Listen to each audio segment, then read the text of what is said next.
दोस्तों, जब कभी भी आप जयपुर घूमने गए होंगे तो आपने वहां का हवा महल तो जरूर देखा होगा। इसे देखकर आपके मन में यह जरूर आता होगा कि इस महल को किसने और क्यों बनवाया और इस अजूबे को बनाने के पीछे क्या प्रेरणा रही होगी।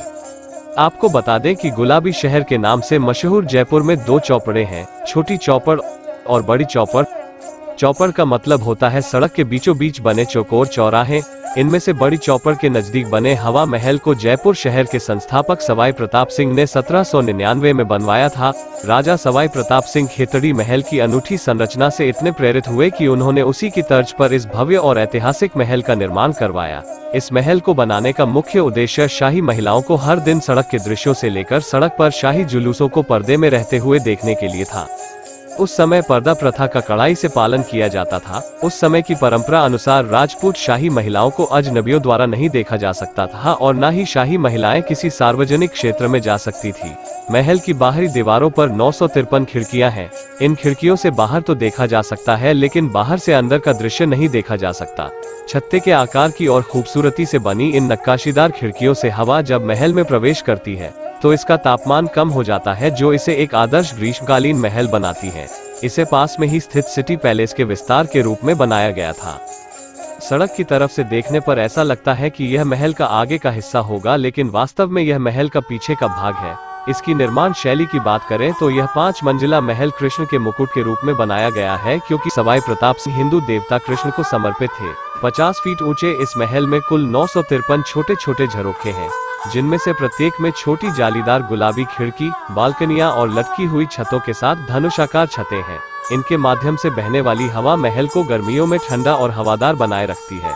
शीर्ष 3 मंजिलों पर विचित्र मंदिर, प्रकाश मंदिर और हवा मंदिर है। महाराजा विचित्र मंदिर में कृष्ण की पूजा करते थे, जबकि प्रकाश मंदिर दोनों तरफ एक खुली छत प्रदान करता है। ध्यान देने योग्य बात यह है कि ऊपरी मंजिलों तक जाने के लिए कोई सीढ़ियां नहीं बल्कि रैंप है। वे शाही महिलाओं की पालकी के लिए थी। शरद ऋतु समारोह पहली मंजिल पर स्थित शरद मंदिर में हुआ करता था।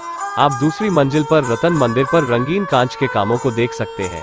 बाहर की समृद्ध सजावट के विपरीत महल के अंदरूनी भाग बहुत सरल है, लेकिन यहाँ वह जगह भी है जहाँ से आपको जयपुर शहर का सबसे अच्छा नजारा देखने को मिलेगा।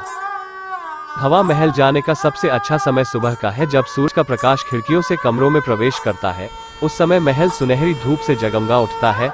हवा महल लाल और गुलाबी बलुआ पत्थर से निर्मित है। यह जयपुर के सिटी पैलेस के किनारे पर है और पैलेस के महिला कक्षों तक फैला हुआ है। इसे लालचंद उस्ताद ने डिजाइन किया था।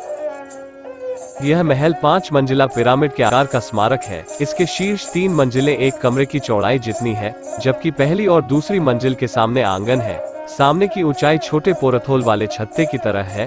प्रत्येक पोरथोल में लघु खिड़कियां और नक्काशीदार बलुआ पत्थर की ग्रिल, फिनियल और गुंबद है। यह अर्ध अष्टकोणीय खंडों के द्रव्यमान का आभास देता है, जिससे स्मारक को इसका अनूठा अग्रभाग मिलता है। इमारत के पिछले हिस्से के अंदरूनी हिस्से में कम से कम अलंकरण वाले खंभों और गलियारों के साथ बने कक्ष हैं और शीर्ष मंजिल तक पहुंचते हैं।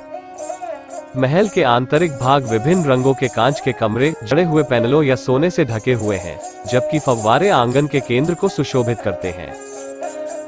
इसकी सांस्कृतिक और स्थापत्य विरासत हिंदू राजपूत वास्तुकला और इस्लामी मुगल वास्तुकला के मिश्रण का प्रतिबिंब है। राजपूत शैली को गुंबददार छतरों, बांसुरीदार स्तंभों, कमल और फूलों के पैटर्न के रूप में देखा जाता है, और इस्लामी शैली इसके पत्थर की जड़ाई के काम और मेहराब में स्पष्ट दिखती है। सिटी पैलेस की ओर से हवा महल में प्रवेश एक शाही दरवाजे से होता है। यह एक बड़े प्रांगण में खुलता है और इसके 3 तरफ 2 मंजिला इमारतें हैं, जिसमें हवा महल पूर्व की ओर घिरा हुआ है। इस प्रांगण में एक पुरातात्विक संग्रहालय भी है। महल का रखरखाव राजस्थान सरकार के पुरातत्व विभाग द्वारा किया जाता है।